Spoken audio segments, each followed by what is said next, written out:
Hello नमस्कार सभी को।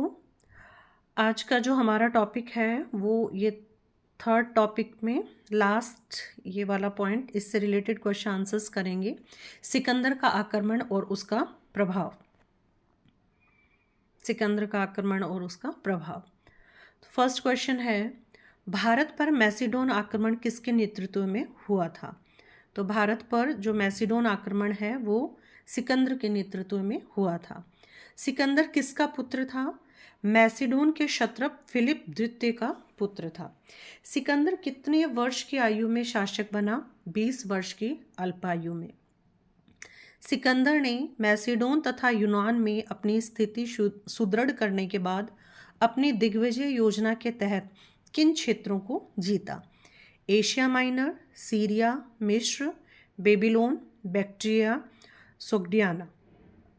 नेक्स्ट क्वेश्चन है, 331 ईसा पूर्व में आरबेला के प्रसिद्ध युद्ध में सिकंदर ने किसको परास्त किया?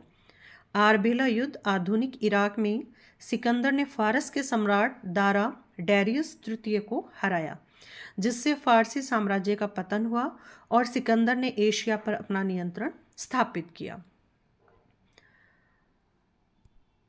डॉक्टर हेमचंद्र राय चौधरी ने सिकंदर के आक्रमण के समय पंजाब तथा सिंध के प्रदेशों में कितनी स्वतंत्र शक्तियों, जो कि राजतंत्र और गणतंत्र थे, उनका उल्लेख किया है? तो ये 28 शक्तियों का उल्लेख किया है। सिकंदर ने भारत विजय का अभियान कब प्रारंभ किया?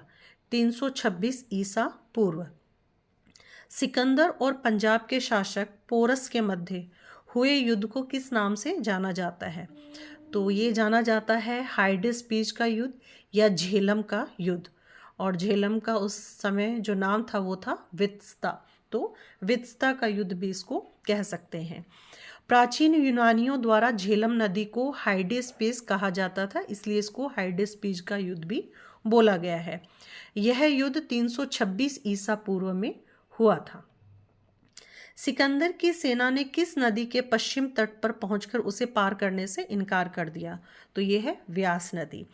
प्राचीन नाम था इसका विपाशा, और जो वैदिक नाम था वो था अर्जिकिया या अर्जिकुजा, और इसका जो यूनानी नाम था वो था हाईफेसिस।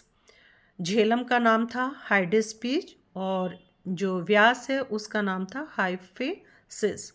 यह नाम ऋषि व्यास के नाम पर पड़ा, जिनका निवास इसी नदी के किनारे था।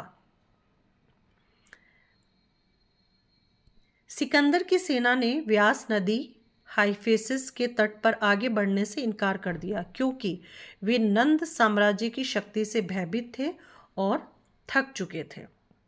और उस टाइम नंद वंश में कौन सा राजा था? घनानंद।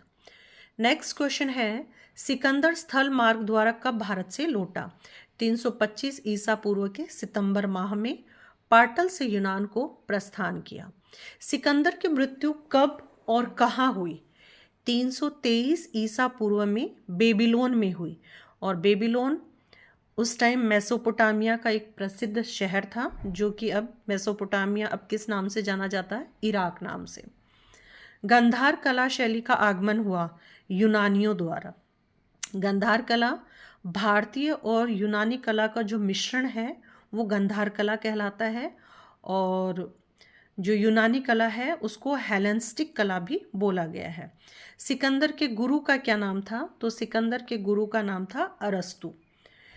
नेक्स्ट क्वेश्चन है, युद्ध भूमि में बड़ी संख्या में सैनिकों के मारे जाने अथवा आहत हो जाने के बाद किस भारतीय गण अथवा राज्य की स्त्रियों ने सिकंदर के विरुद्ध शस्त्र धारण किए थे? तो ये है अश्वकों के राज्य, जिसकी राजधानी मसग थी। और ये जो मसग है ये एक योद्धा जाति थी जो सिंधु नदी के क्षेत्र में निवास करती थी।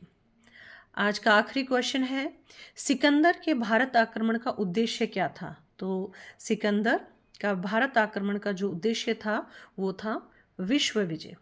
Thank you.